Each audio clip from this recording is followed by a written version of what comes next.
Something that we should point out, something that needs to be said that I mentioned before is, the amount of women artists that are excluded from art history in these time periods. And we do know that women created.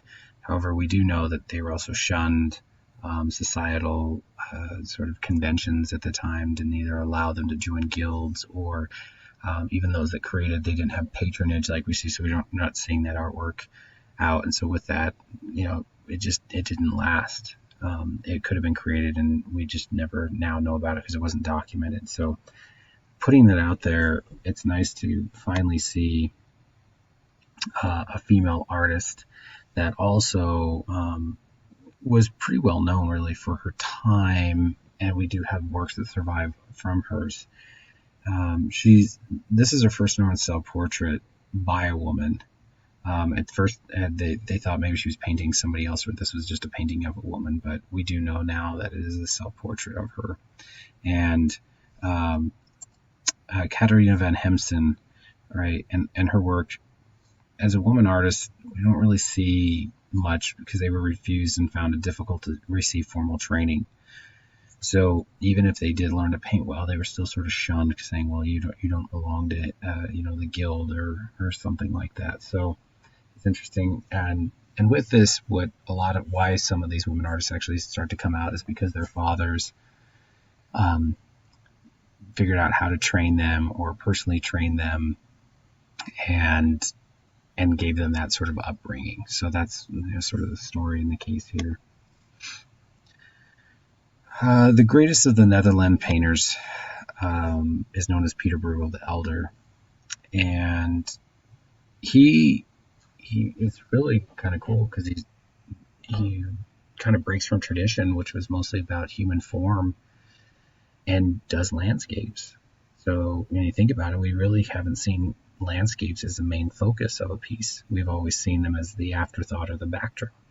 But here's the most well-known of the painters for the Netherlands in this time period, and he's depicting human activities amongst the landscape. So he's kind of inverted those roles and sort of lays the groundwork for how a landscape painting can stand alone.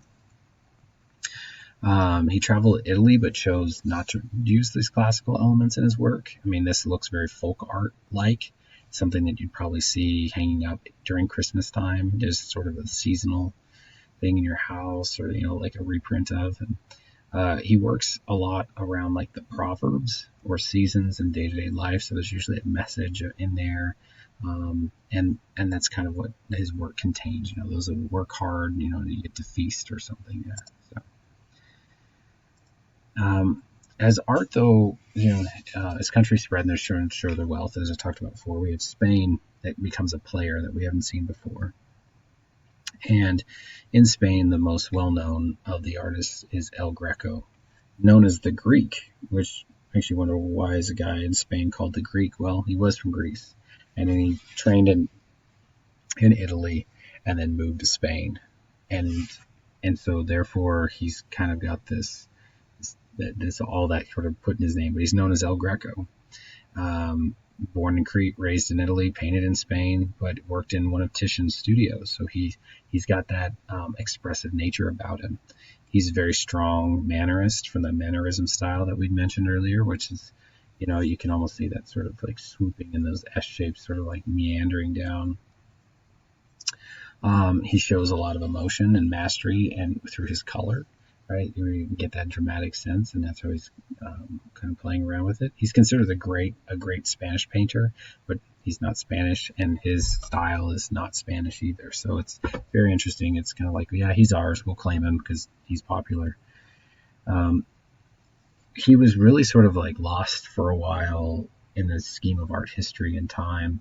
His paintings weren't really well known or talked about for at least a couple hundred years, and then were later sort of rediscovered by Picasso, and Picasso revered his work, Picasso being a Spanish painter. And so you may give some credit to Picasso to sort of bringing back his career and the name.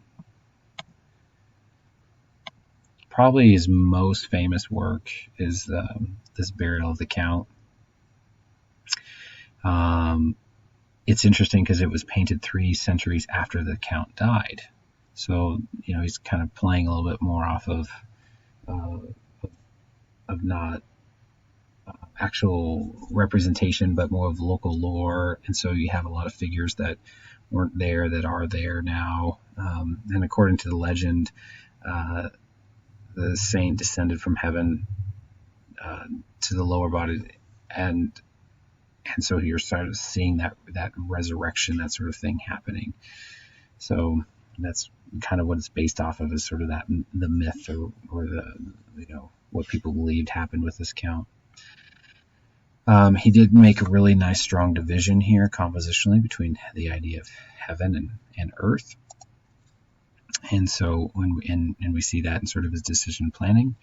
El Greco and his sons are painted in the lower left as witnesses. So we actually have him here and then there. He was mostly interested in emotion and moving the viewer more than choosing just like a particular style or something to follow. So, he's probably taking all that freedom that these other artists have planted and laid down for him, that he can just run with it. And so even though that this is a commission, it's just now widely accepted that, well, we want to see something that you specifically want to make. So that'll bring us through Spain.